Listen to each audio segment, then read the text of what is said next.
Puis là, j'entends les arbres chuchoter entre eux. Puis je suis comme, qu'est-ce qu'ils se disent? Puis là, je les sens tendus, stressés. Puis là, ils s'accrochent comme ça après leurs racines. Je veux comprendre.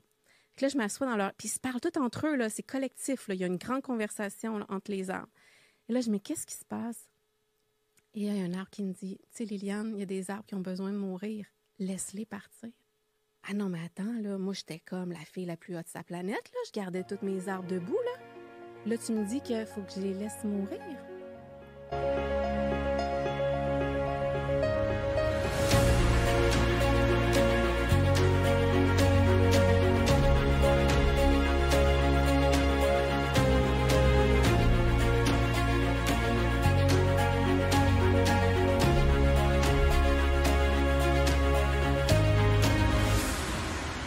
Allô, je te souhaite la bienvenue à un autre épisode du podcast Impacter le monde. Si la communication animale t'interpelle, tu vas adorer cet épisode. Si tu es convaincu que tu peux communiquer avec encore plus, tu vas adorer cet épisode. Si, comme moi, tu es convaincu que peut-être que le langage principal n'est pas la langue parlée, mais bien la langue énergétique, tu vas vouloir rester assise et nous regarder pendant les prochaines minutes. Je te le promets, un épisode extraordinaire. Liliane Beaulac est fondatrice de l'Académie du Centre Éden et communicatrice animalière. Es-tu prête à impacter le monde? Je suis prête. Qu'est-ce que c'est pour toi, Liliane, impacter le monde? Ah, mon Dieu! C'est, je pense, de reconnaître profondément notre divinité, mais pas avec des concepts spirituels, des fois, qui nous détachent de qui on est, qui nous éloignent de notre incarnation sur Terre. Des fois, il y en a qui vont penser que c'est comme une fuite ou que c'est une manière de s'éloigner d'une émotion ou d'une incarnation qui nous convient plus ou moins. Pour moi, impacter le monde puis de se connecter à sa divinité, c'est de comprendre réellement je suis qui aujourd'hui dans cette vie-ci, de se connaître profondément et de voir c'est quoi ce grand ordinateur-là là, qui existe dans le monde, qui nous a tous créés, mis en relation avec les épreuves, avec ce qu'on vit, avec une couleur unique, une identité unique que deux personnes n'ont pas pareil, et de dire comment est-ce que moi, avec ce pourquoi je suis ici, comment est-ce que je fonctionne, cette pépite-là, comment je peux l'offrir au monde. Donc, c'est pas d'être comme l'autre, c'est pas de correspondre à un schéma social, c'est pas d'être aimé par les autres en étant ce qu'ils voudraient qu'on soit, mais c'est une profonde quête de dire je suis qui, et ça vient avec sa part divine.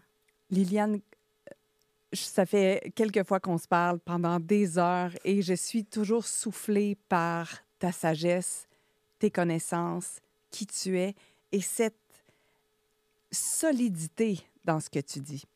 Depuis que tu es toute petite, puis on va parler de télépathie dans quelques instants, restez là. Il y a déjà eu des communications même avec Milo. C'est juste... C'est le mot que j'ai envie d'employer.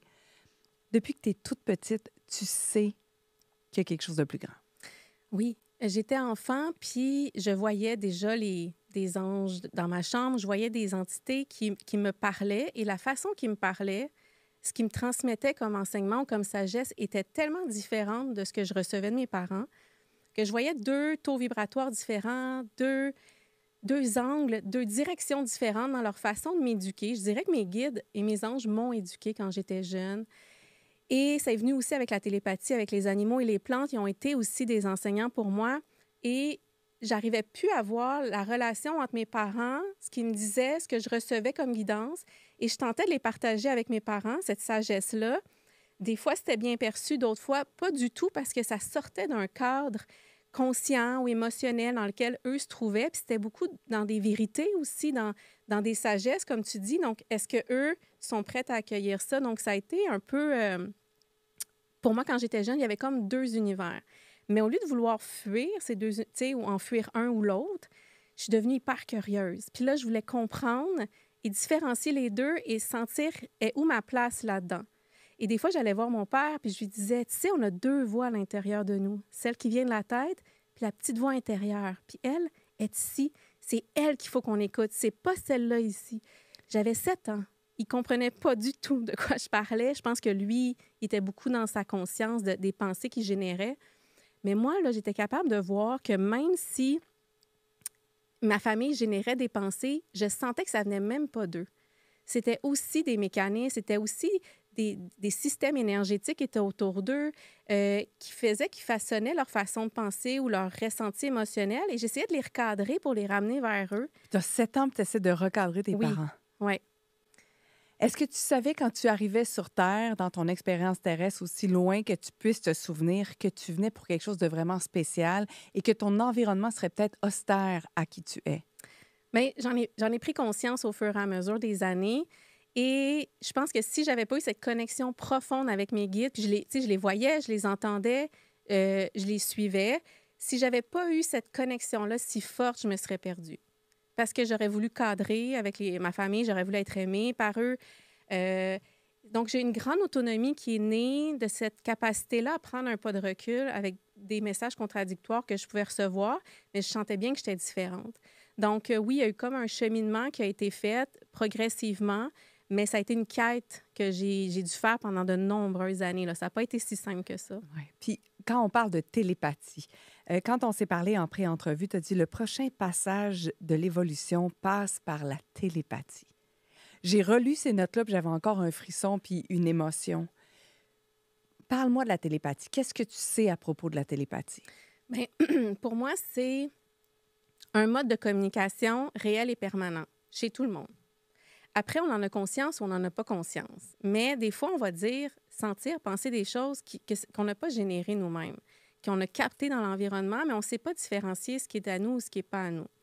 Les animaux, les plantes font de la télépathie avec nous, mais eux, ils ont un état de conscience où c'est leur mode de communication qui ont comme conscience. Donc, ils l'utilisent beaucoup, mais ils essayent de nous avoir avec eux. Là. Ils essayent que nous aussi, on les capte. Les animaux, j'en conviens, mais tu me dis que les plantes, c'est la même chose? Ah oui, une plante, c'est reconnaître une signature énergétique de quelqu'un, son champ vibratoire, ses émotions, ses pensées, et va avoir une réaction d'ouverture ou de fermeture face à la personne qui est devant elle. On peut le voir avec des plantes qui créent de la musique. On sait de plus en plus, la science va le prouver, que les plantes émettent des champs vibratoires sonores. Il y a des capteurs maintenant qu'on peut utiliser pour l'entendre.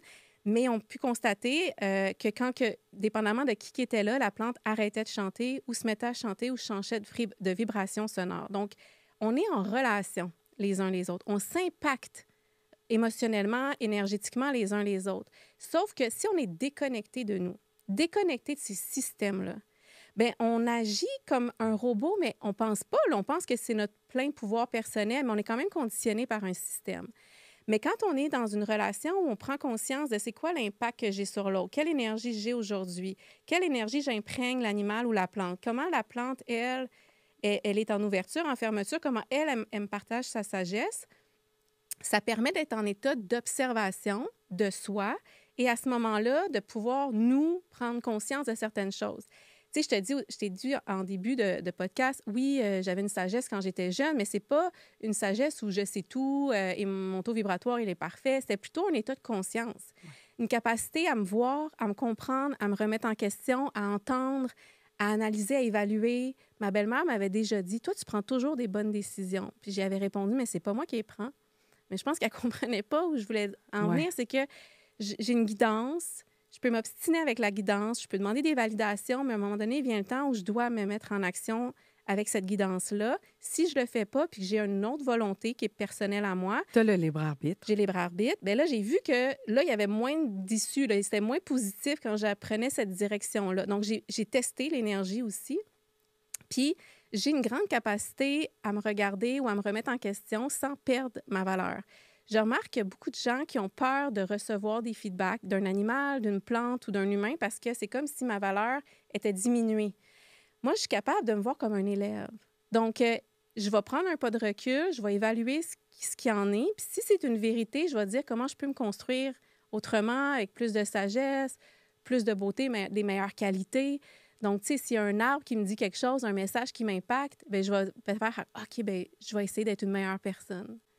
Donc, je ne me sens pas diminuée ou rabaissée. Au contraire, pour moi, c'est juste comme un parent qui m'aide à grandir. Un parent bienveillant. Fait qu'il y a un arbre qui peut... Puis, tu sais, je prends mon souffle, là. Moi, je trouve... je suis soufflée par la conversation. Ça me fascine extrêmement beaucoup. J'aimerais avoir aussi vos commentaires, votre feedback quand vous écoutez cet épisode-là. Qu'est-ce que ça vous fait quand vous entendez qu'un arbre peut nous donner aussi du feedback peut aussi nous donner une sagesse, peut nous donner une indication pour se recadrer peut-être. Quel genre de conversation tu as déjà eu avec un arbre?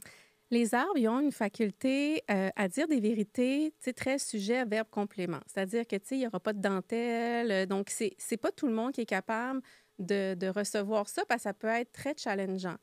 On peut se faire dire, mettons, tu es beaucoup en colère, tu sais, en ce moment, tu sais, mettons, recadre-toi au niveau de ta colère. Il y a déjà un arbre qui m'a dit ça. Moi, là, à ce moment-là, j'étais d'accord avec ma colère. Je la trouvais bien utile. Tu avais raison d'être en colère. J'avais raison d'être en colère. Fait que là, l'arbre, je vais m'asseoir, puis il me dit là, ça commence ton fil commence à dégénérer, ton énergie, ceux des autres, tes relations, tu prends pas la bonne direction. Puis là, j'ai fait comme, oh, OK. Bien, d'abord, comment est-ce que je peux répondre à mon besoin sans utiliser ce mécanisme-là? Fait que là, ça m'a aidé à grandir. Puis là, ça m'a pris un an à comprendre les clés de comment est-ce que je pouvais honorer, respecter le besoin qui était derrière la colère, mais de prendre parole ou de prendre position d'une autre façon. Il fallait que je grandisse ma confiance en moi, mon sentiment de légitimité. Il y avait comme plein de choses. Fait que ça a été un immense cadeau. Puis les arbres aussi, ils vont nous parler d'eux. On connaît bien les bains de forêt, là, tu sais, d'aller en forêt, de sentir les bienfaits de la nature, leur sagesse, leur vibration, mais ils ont beaucoup plus à nous dire ou à nous apporter qui peut aussi être des éveils.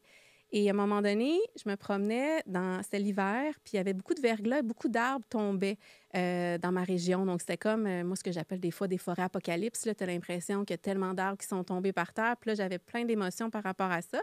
Donc, je tenais ma forêt. J'habite en montagne, en forêt. Je la tenais en énergie. Puis j'étais donc fière de tenir ma forêt parce que tous les arbres tombaient, sauf la mienne. Je me disais, je suis puissante. Moi, je garde la vie sur terre. Et là, je marchais en raquette avec les enfants puis mon conjoint. Puis là, j'entends les arbres chuchoter entre eux. Puis je suis comme, qu'est-ce qu'ils se disent? Puis là, je les sens tendus, stressés. Puis là, ils s'accrochent comme ça après leurs racines. Puis là, je dis à mon chum, ah, les arbres sont stressés, ils s'accrochent après leurs racines.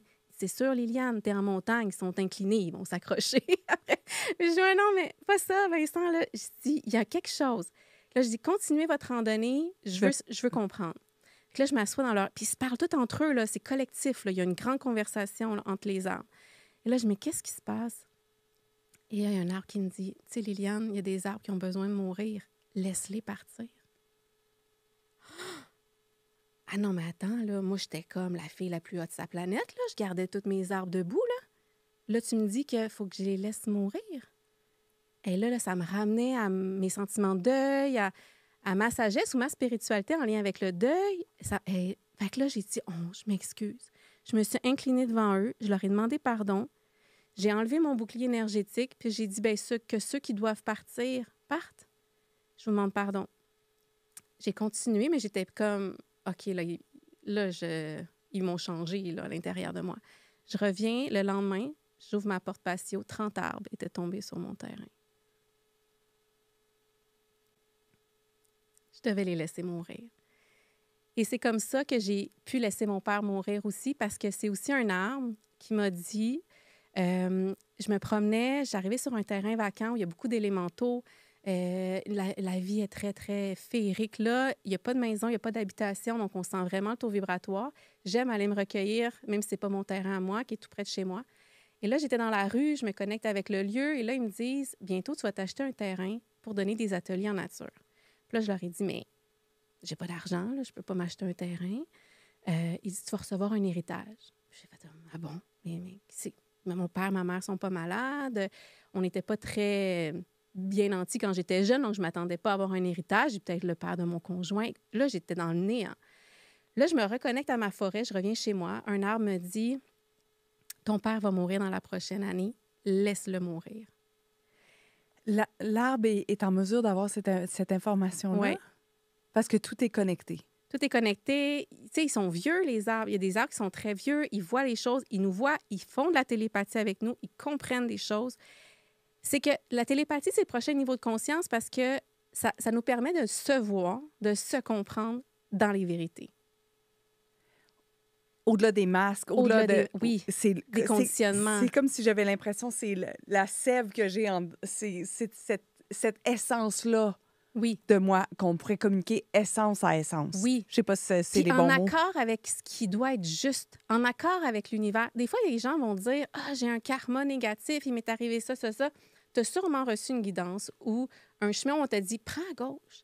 Puis pour toutes sortes de raisons, tu ne l'as pas entendu ou tu ne l'as pas suivi, tu es allé à droite, puis là, il t'arrive des choses. Puis là, tu te dis « c'est mon karma, ça devait m'arriver », mais même pas. Là, maintenant que ça t'arrive, qu'est-ce que tu vas faire avec ça pour en faire un tremplin? Mais ultimement, si tu avais suivi la guidance, tout ça ne serait peut-être pas arrivé. Donc, il y a un plan, effectivement, mais on a un libre arbitre. Puis si on n'écoute pas le GPS, tu sais, pourquoi je suis venue sur Terre? Pourquoi il m'a envoyé dans cette famille-là? Pourquoi j'ai ce don-là? Pourquoi j'ai cette médecine-là? Pourquoi j'ai cette couleur-là? Pourquoi je vois le monde comme ça? Qu'est-ce que j'ai à apporter? Et c'est aussi ça, la vie et la mort. On est très en réaction avec le deuil. On veut sauver tout le monde. Quand on est énergéticien, on veut guérir tout le monde. On veut régler tout le monde. Mais il y a des processus qui doivent être. Oui. Puis moi, je sais que je suis quand même forte en énergie. Ils le savent. Fait que, tu sais, quand ils m'ont dit « ton père va mourir dans la prochaine année », laisse aller. Laisse aller. J'ai vécu toutes les étapes du deuil alors qu'il était toujours vivant. Tu sais, je parlais au téléphone, je raccrochais, je me disais, c'est peut-être la dernière fois que j'y parle. Il y a juste à mon conjoint à qui j'en ai parlé, évidemment. Mais quand ma sœur m'a appelé un matin à 8 heures pour me dire, papa, il est mort d'une crise cardiaque cette nuit dans son sommeil, c'était 10 mois après le message. J'ai fait comme, c'est aujourd'hui. C'était vrai.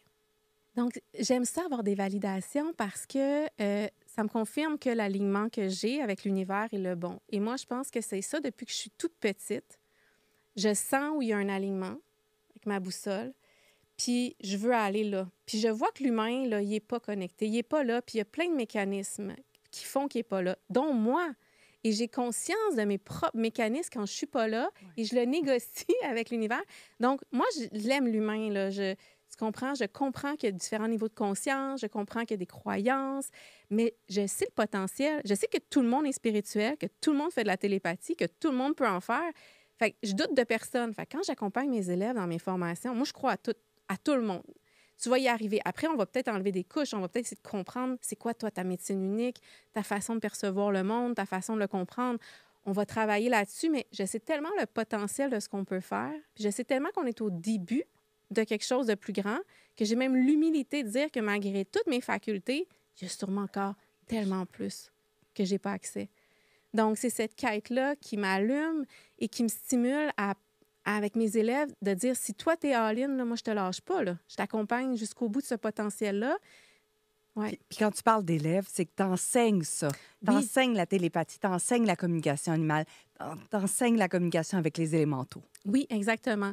J'enseigne ça depuis de nombreuses années maintenant, autant au niveau de l'initiation, mais aussi au niveau pour faire la thérapie avec les animaux. Ça aussi, c'est un champ nouveau d'expertise. Et je dois dire qu'on va faire des tests avec Milo, donc c'est à suivre. Dans un prochain épisode, peut-être de podcast ou un live, on va faire des expériences ensemble avec Milo. Oui, c'est de comprendre vraiment d'où part l'animal, son histoire, son schéma de pensée, pourquoi il réagit comme ça, pourquoi il pense comme ça.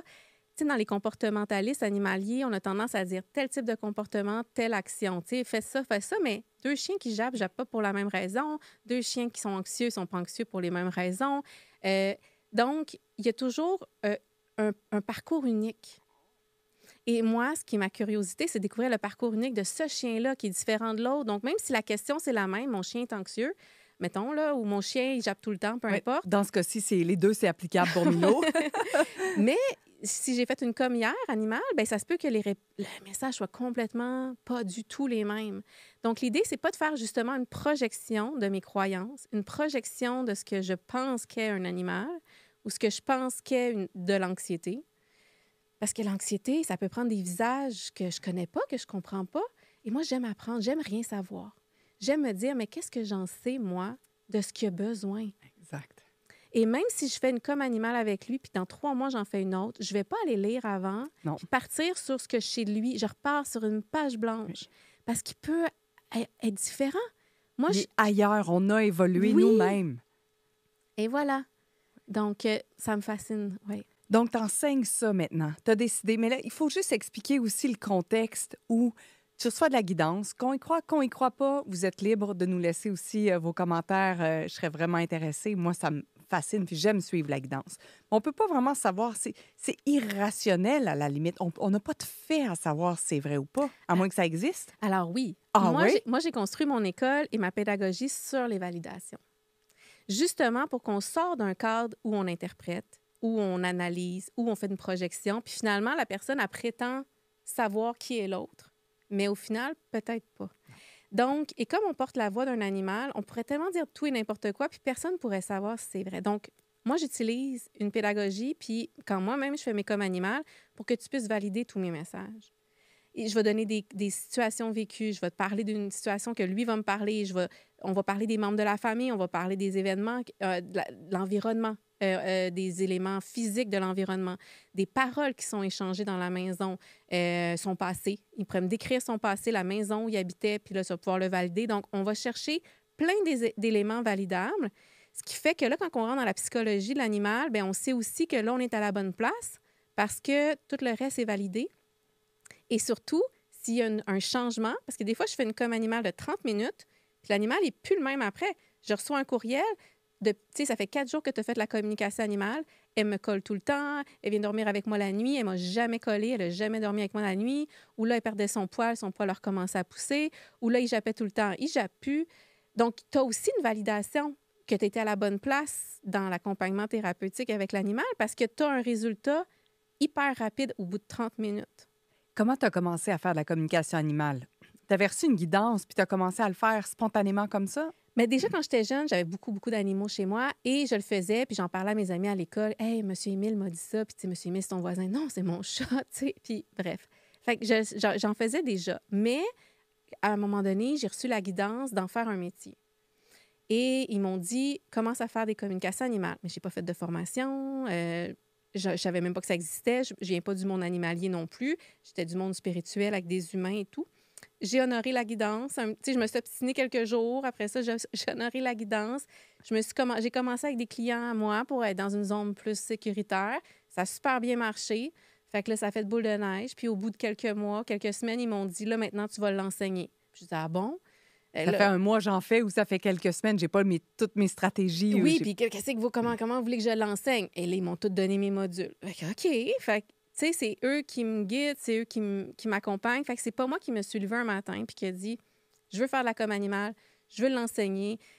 J'ai jamais d'intention comme ça parce que de toute façon, même si j'en avais, là, je pourrais foncer dans un mur. Donc, ils me disent et je fais. Ouais. Il y a une expression que j'ai entendue de Byron Katie qui dit « Je suis une femme sans futur ». Pour moi, c'est une phrase qui est magique. C'est si on veut avoir la contribution de l'univers, il faut laisser l'univers contribuer. Donc, il faut arrêter de prévoir tout à l'agenda pour voir qu'est-ce qui va se produire. Oui. Puis, on est aimé. On est aimé. On est aimé. Ils veulent notre bien. Si tu es connecté à la bonne source, là, ça va être OK. Tout va être OK. C'est grand comme ça. Oui, il peut y avoir des entités. Oui, il peut y avoir des gens distorsionnés. Nous-mêmes, on peut être en manque d'équilibre. Mais là, à ce moment-là, c'est de retrouver l'équilibre pour être en alignement. Je me sens tellement aimée, tellement guidée, soutenue pour qu'il n'y ait que du bien, du bon qui m'arrive, là, que si jamais j'arrive avec une épreuve difficile, je vais chercher la guidance, je vais chercher la connexion, je demande, j'ai les réponses. Je me suis jamais pas sentie aimée. Je me suis déjà pas sentie aimée par des humains. Je me suis déjà pas sentie aimée, tu sais, dans des contextes plus dans l'humanité. Mais jamais j'ai perdu ce sentiment d'être profondément aimée par l'univers, puis soutenue. Et ça aussi, c'est ce que j'ai envie que les gens vivent. Puis j'ai envie de te donner un exemple de ça. Vas-y. Avec un arbre encore, on va revenir avec les arbres. On va refaire les animaux aussi plus tard. Mais on allait en France, mon conjoint est français. C'est en plein l'histoire. Merci, tu l'as capté par télépathie. J'ai dit, il ne faut pas que j'oublie de lui poser la question où ton arbre t'a donné une information. Oui. Je me réveille à 5 heures du matin. On allait prendre l'avion pour aller en France. On est à Québec, donc on devait aller à Montréal, partir à 7h30 le matin. À 5 heures, je me réveille. Je fais comme une crise d'anxiété. Et là, je dis, il y a un problème. Il y a un truc qui va nous arriver, qui va nous tomber sur la tête. Je réveille mon conjoint. Je dis, il y a un problème, mais je ne sais pas c'est quoi encore. Là, je ne comprends pas trop. Il se recouche. Et là, je tourne la tête vers ma fenêtre. Puis là, il y a un arbre, un érable, qui me dit, viens, il faut que je te parle. Je fais OK. Je sors dehors en pyjama, je vais à côté de l'érable, je dis qu'est-ce qu'il y a? Il dit va t'asseoir là-bas. Je m'en vais m'asseoir là-bas. Il dit lève ta tête. Je lève ma tête. Il y avait un érable de genre 30 mètres qui était complètement déraciné, qui était bord en bord au-dessus de ma maison, puis qui tenait sur la branche de l'érable qui m'a dit viens ici, il faut que je te parle. Il tenait les rames. Si la branche cassait, je perdais ma maison. Complètement. Elle s'effondrait, l'arbre s'effondrait dans ma maison. Et tu sais, un gros arbre déraciné, c'est assez impressionnant, les racines, quand ils sont hors terre. Et là, je cours dans la maison, je réveille mon conjoint, il vient constater. Et là, il dit, mais là, on ne peut pas partir 3 semaines en France comme ça, on n'aura plus de maison dès qu'il y aura un coup de vent. Donc là, le loup aussi se met à faire sa crise d'anxiété. Là, on est deux. Fait que là, je me mets sur le téléphone. Heureusement, les gens en élagage sont souvent à 7 heures le matin au téléphone. Là, c'est des entreprises souvent qui ouvrent tôt. Donc là, j'avertis tous les voisins. Surveillez l'arbre, voici nos coordonnées, contactez-nous si l'arbre tombe, notre maison est brisée, on va revenir. On part en voiture jusqu'à Montréal, je suis au téléphone, je me cherche un élagueur, j'envoie les photos. Il y a un élagueur, il dit, je lâche tous mes projets d'aujourd'hui, je cancelle tous mes clients, je m'en viens chez toi tout de suite. Il est arrivé à 8h, 8h30 chez moi, et là, le boss, il m'écrit, il dit, c'est moi qui fais le job, c'est pas un de mes employés. S'il faisait une erreur, je perdais ma maison. À 6h30 le soir, il m'envoie un message. C'était 8h le matin quand il est débarqué chez moi. J'avais pas de message de lui de la journée. Et là, quand il me dit « c'est beau, l'arbre est à terre », il dit « j'ai pas osé t'écrire tant que l'arbre n'était pas à terre ». Fait que c'est l'arbre qui t'a dit... L'arbre qui soutenait l'arbre qui était tombé. Qui t'a donné l'info. C'est là que tu te sens aimé dans la vie. Tu sais, il y a des gens qui disent je suis seule, on est seul, on meurt seul. Ça, à la limite, ça pourrait être un mythe. Bien, humainement, c'est possible. Oui. Parce que si tu n'es pas connecté, si tu n'es pas dans l'amour, si tu es déphasé, si tu es hors corps, tu peux pas donner de l'amour, tu n'en as pas. Ça, c'est un fait. Tu peux ne pas te sentir aimé par un autre être humain. Dans la physicalité. Bien, dans l'expérience. Oui. Dans l'expérience terrestre. Après cet âme-là, une fois libérée de certaines choses, va revenir dans l'amour. L'amour est pas... Mais tu peux vivre une expérience où, dans un instant T, te manquer d'amour. Oui. Mais c'est pour ça que je te dis que moi, quand j'étais jeune, là, je la recevais, puis je me sentais tellement aimée, tellement guidée. Et moi, très tôt, à 17 ans, j'ai pris mon pack-sac. Je suis partie en Europe toute seule. Puis j'ai fait des pays, après ça, la Colombie, l'Amérique latine, tout seul, le Mexique. J'ai traversé des frontières où il y a eu des choses. J'étais dans des pays où il y a des guerres, notamment la Colombie en 2006. C'était un pays encore très dangereux. Et j'ai jamais eu peur d'y aller parce que je savais toujours qu'elle allait me guider. Elle allait me dire où aller, où pas aller. J'ai vois mes anges autour de moi. Donc, il m'est jamais comme... Je touche du bois, mais il m'est jamais rien arrivé. Puis, je sais même que si jamais il m'arriverait quelque chose, c'est peut-être moi qui aura comme raté une fenêtre de canalisation ou d'écoute pour toutes sortes de raisons. Fait que, tu sais, je le prends même pas comme un drame. Parce que, tu sais, comme l'arbre qui aurait tombé sur ma maison, j'aurais pu décider que c'était un gros karma familial. Mais ça ne savait pas être un karma familial. Mais si je ne savais pas communiquer avec les arbres, l'arbre serait peut-être tombé sur ma maison, j'aurais perdu ma maison, puis là, j'aurais fait comme « Ah! » Alors qu'au final... Fait que, oui, cette capacité télépathique-là, elle est essentielle. Puis j'ai de la misère à croire, mais là, c'est juste de mon point de vue intéressant, puis je ne remets pas du tout tes capacités, mais que je puisse, moi aussi, apprendre à communiquer avec les arbres. J'aurais la capacité de le faire. Tout le monde a la capacité de le faire. Oui. Mais tout le monde ne part pas de la même place, comme, tu sais, jouer du piano ou chanter. Sauf que tout le monde a des doigts, tout le monde a une voix. C'est-à-dire que ça se peut que ton processus soit plus long. Ça se peut que tu aies à déconstruire des choses. Si tu as un cerveau très rationnel, il faut développer plus l'hypersensibilité. Si tu es hypersensible, hyper agressé ou tout le temps en train d'être en surémotion, là, peut-être développer l'intelligence émotionnelle, la sécurité intérieure. Il y a comme un travail qui peut être fait, mais je le vois, mes élèves, là, ils ne savaient même pas que ça existait. Ils ont embarqué dans le processus, mais ils se sont investis. Bien, ils arrivent tous à le faire. J'en vois pas qui n'arrivent pas. Puis il y en a qui vont avoir un blocage ou une perte d'estime d'eux parce que là, ils ont une erreur ou là, ça ne marche pas. Mais si on continue à travailler conditionnement, on continue à travailler notre taux vibratoire, nos croyances, bien après ça, l'élève, il arrive en 2 secondes. Puis là, il me dit, c'est facile de même. Je dis, bien oui, c'était facile de même. Fait que j'ai la patience aussi avec mes élèves de leur donner les bons outils puis de les accompagner. Puis ceux qui n'y arrivent pas, souvent, ils vont arrêter d'eux-mêmes. Parce que cette vérité-là est confrontante. Cette vérité-là est challengeante. La vérité d'entendre ce que les arbres ou la nature a à nous dire. Ou nos guides. Nos guides. Oui.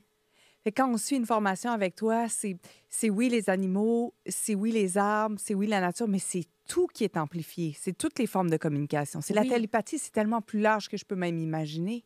Oui, puis je te dirais même, la question fondamentale, c'est qui suis-je quand je suis en relation avec les autres? Donc, ça revient à toi. Comment j'impacte? Tu sais, parce que il y en a qui vont aimer beaucoup s'occuper des autres, tu sais, plutôt que soi. Fait que, tu sais, être dans la thérapie de l'autre. Mais l'animal, c'est bien là, que tu communiques avec lui, mais toi, comment tu impactes l'animal? Comment tu impactes l'autre? Qui tu es toi? Donc, une fois on sait qui on est, quand on fait de la com animale ou on fait de la com télépathie avec des humains ou avec un arbre, on a un état de conscience de qui on est dans cette relation-là. Et là, le flux de communication, le flux d'information devient de plus en plus élevé, conscient, puis on a une stabilité intérieure pour le recevoir. Parce qu'il y en a plein que c'est ben trop confrontant, là. Ils ne veulent pas entendre ce que l'animal a à dire. Parce que son point de vue pourrait nous perturber émotionnellement. Fait qu'ils préfèrent pas savoir, projeter sur son animal.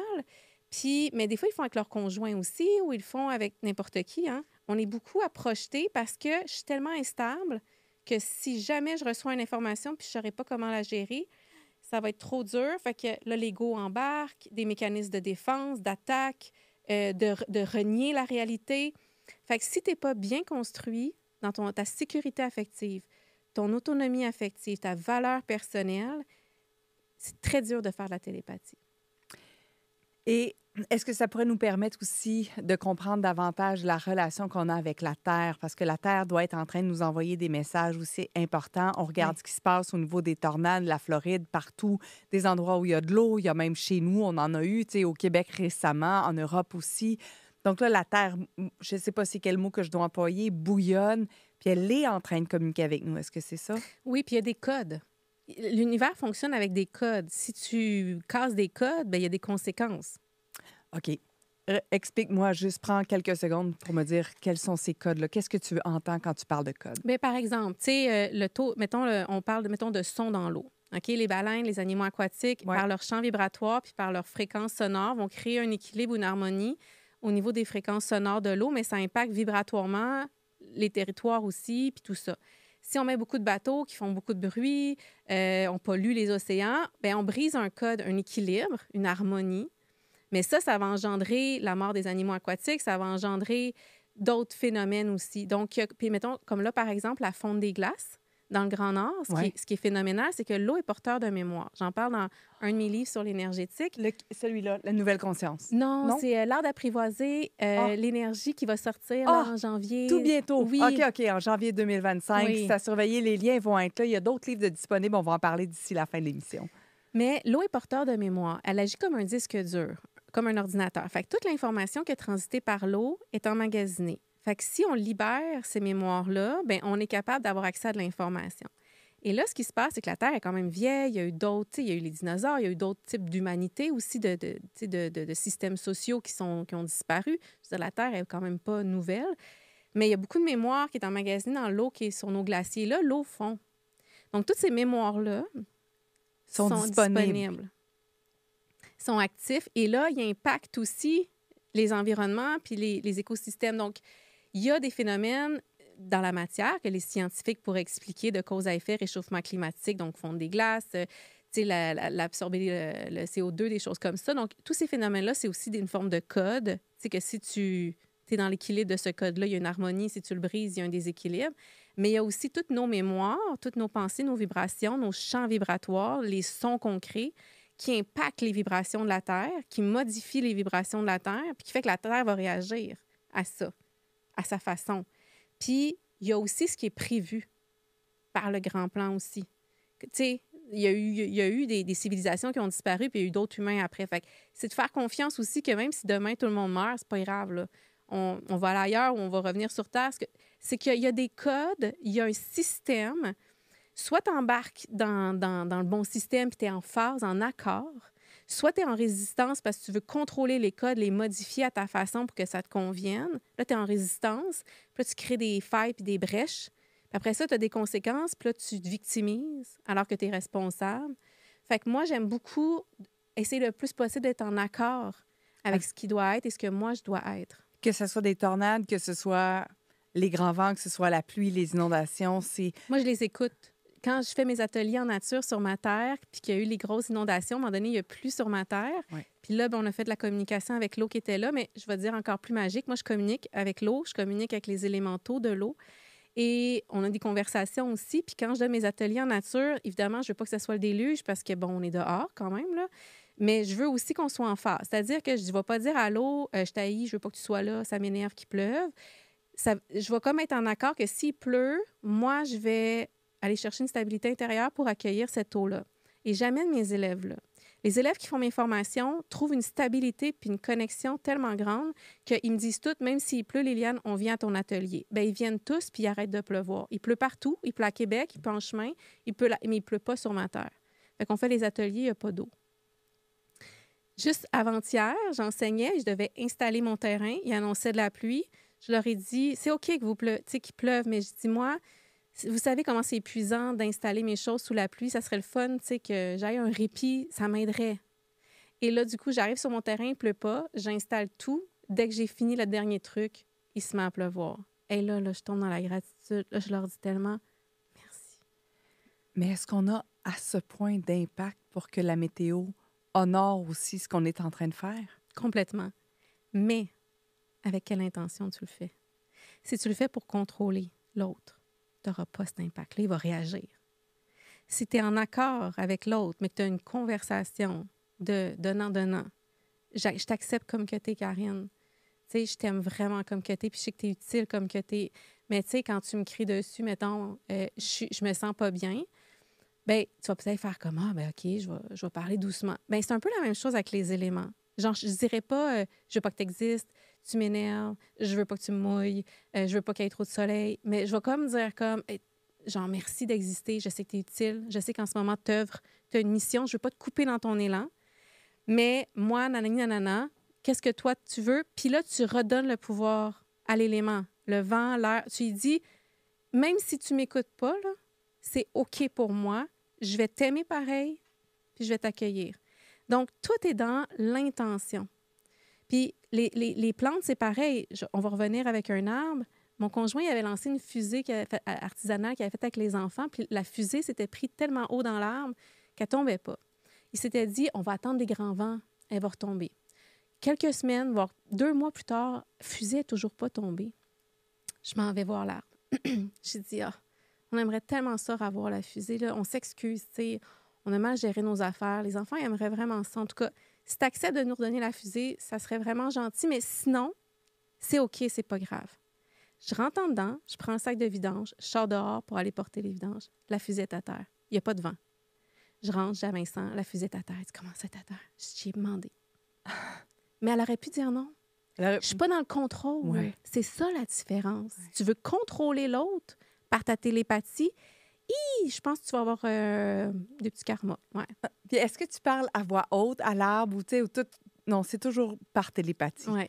Puis est-ce que ça pourrait fonctionner? Est-ce qu'il capterait par télépathie si je souhaitais de parler à voix haute à l'arbre? Oui, parce qu'il t'entend même dans tes pensées. Ouais. Ils en font déjà de la télépathie. Tu sais, si moi, je t'entends dans tes pensées, tu n'as pas besoin de me dire « Hey, Liliane, je suis en train de te parler. » Je t'entends. Ouais. Les animaux nous entendent. Des fois, les animaux me disent en communication animale ce que vous vous dites ou ce que vous pensez dans votre tête. Il y a déjà un animal qui a dit « Ah, je vois un homme avec des cheveux blancs dans un hôpital. » Mais le chat, il n'a jamais été à l'hôpital, là.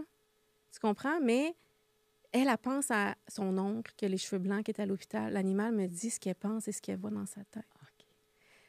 Ça, c'est un point important à aborder. Tu sais, je ne sais pas si vous avez déjà entendu ça à la maison. Tu sais, 99% des pensées ne nous appartiennent pas. C'est énorme. D'où la question importante. Est-ce que cette pensée-là m'appartient? Est-ce que c'est vraiment moi qui pense ceci? Il y a eu des événements, même chez toi, que tu le partages ou pas, c'est pas grave, Liliane, mais où on entend, on pense que c'est nous qui pensons, puis finalement, on se rend compte que c'est notre enfant qui a capté une autre pensée. Oui, bien, je peux en parler. Ouais. Tu sais, j'ai des jeunes enfants, puis à un moment donné, mon fils, il avait 5 ans, il dit « Maman, il dit ça comme ça, j'ai des drôles de pensées dans ma tête. » Tu sais, je suis contente qu'il y ait de la confiance pour me parler comme ça. Je dis « Mais c'est quoi tes pensées? » Là, il me nomme la pensée, mais je suis comme « Mon Dieu, c'est ce que je suis en train de penser moi-même. C'est en lien avec mon entreprise, des enjeux. C'est pas une pensée qui peut être gérée par un enfant de 5 ans. Je comprends pourquoi il sait pas. Là, il fait quoi avec cette pensée-là, lui? J'ai dû lui dire « Mais ça, c'était la mienne. Tu as lu dans mes pensées. Enlève ça. Tu n'as pas à gérer ça. » C'est à moi. Mais moi, je n'y ai pas projeté sur lui. Fait que des fois, on se sent coupable ou responsable. Mais non, la télépathie, elle existe tout le temps. Fait que si nos animaux lisent nos pensées, Puis là, ils vont me dire, en comme animal, vous n'avez pas à vous sentir coupable de qui vous êtes, des émotions que vous vivez, du stress que vous vivez, la dépression que vous vivez. Il faut que les gens arrêtent de se culpabiliser sur leur état. C'est juste d'être dans la pleine conscience, puis de dire, bien, mettons que ma fille m'a dit, « Ah, je te sens anxieuse. » Ben oui, mais je vais m'en occuper. Tu sais, absorbe pas mon anxiété parce que là, tu vas devoir essayer de gérer la tienne plus la mienne. Et moi, quand j'étais jeune, je faisais ça avec mes parents et ça m'a beaucoup nui de vouloir les sauver ou stabiliser la maison pour me sentir en sécurité. Fait que là, j'étais dans le contrôle de eux. Et c'est pour ça que je te dis, j'ai beaucoup de pouvoir dans l'énergie, mais il faut que je fasse attention. Parce que, tu sais, peut-être que l'autre, il faut qu'elle reste dans ce qu'elle est. Mais c'est à moi de me repositionner par rapport à cette personne-là. Puis s'il faut que j'agisse parce qu'elle est dans mon système ou mon milieu, là, oui, je peux avoir faire des choix. Mais est-ce qu'il y a un truc pour savoir si cette pensée-là m'appartient ou pas? Oui, ça s'appelle développer l'intelligence énergétique. C'est quelque chose qu'on n'enseigne pas à l'école, que nos parents nous enseignent Mais pas. qui n'est pas très connu non plus en ce moment. Non. Donc, c'est sûr qu'on est tous des élèves débutants de maternelle puis de prématernelle. En fait, c'est ça qu'il faut qu'on comprenne. Il ne faut pas chercher à être des grands gourous, à être des super psychiques, puis là, tu sais, puis être dans l'ego par rapport à ça. C'est tellement une responsabilité. Ça demande tellement de se connaître puis de trouver la façon juste de le faire pour que moi, je sois en santé, moi, je me sente bien là-dedans, puis les autres aussi. Sinon, il peut y avoir des dérives. Donc, oui, les facultés psychiques, oui, la télépathie, mais avec quel système? Est-ce que j'ai nettoyé mes chakras, mon histoire de vie, mes traumas? Parce que sinon, on peut partir dans tous les sens. Donc, moi, je le dis à mes élèves, on est des élèves. C'est pas grave si tu fais des erreurs, c'est pas grave si là, tu n'y arrives pas. Comme un enfant en première année qui apprend à écrire. Wow! La conversation, elle est fascinante. Si vous êtes allumé comme un sapin de Noël, ça, c'est mon expression préférée, comme je le suis, à partager avec Liliane, il y a plein de choses qui sont disponibles. Selon le moment où vous allez écouter ceci, il y a un nouveau livre en janvier 2025. Le lien sera rajouté au moment. Il y a un livre qui s'appelle « Luna et la libellule » pour les enfants de 4 ans et plus. Donc, j'ai déjà mon premier livre pour mon premier petit-fils, mais dans 4 ans, parce qu'il n'est pas né encore, mais quand même, il y aura déjà son livre. Il y a aussi Nouvelle conscience, qui ne parle pas de communication animale là-dessus. C'est plus sur la conscience des humains sur Terre. Des humains sur Terre. Quand même, j'ai hâte de lire ça aussi. Regarde, ce livre-là, il est magnifique. L'art d'apprivoiser la communication animale. Et j'ai mis apprivoiser, hein, pour pas avoir la prétention d'être un élève en apprentissage. Et l'oracle de la Terre d'Éden, ça aussi, c'est magnifique. Tu as été inspiré, tu as canalisé tout ceci. Oui. Et quoi d'autre est possible à partir de maintenant? Ah, bien, il y en a déjà d'autres en rédaction. Ça s'en vient. Extraordinaire, fascinante. Merci de nous avoir ouvert cette porte-là vers la télépathie, la communication avec plus grand. Ça a été un grand, grand plaisir de jouer avec toi et j'ai hâte de voir tout ce qu'on va créer. Oui, ensemble. merci à toi, Karine. Merci infiniment. Merci à vous tous. Ah, ouais! Alors, la description de Liliane Beaulac, elle est bien sûr ici. Tous les liens sont disponibles. Si vous avez vibré, merci de partager, merci de liker, merci aussi peut-être de l'envoyer à quelqu'un qui vibre aussi sur la communication animale. Et si vous aimez le type de conversation qu'on a à impacter le monde, vous avez d'autres propositions ici pour poursuivre vos connaissances, être un étudiant et regarder qu'est-ce qui est disponible pour vous. Merci infiniment d'avoir été là. Encore plus de ceci, s'il vous plaît. À tout bientôt.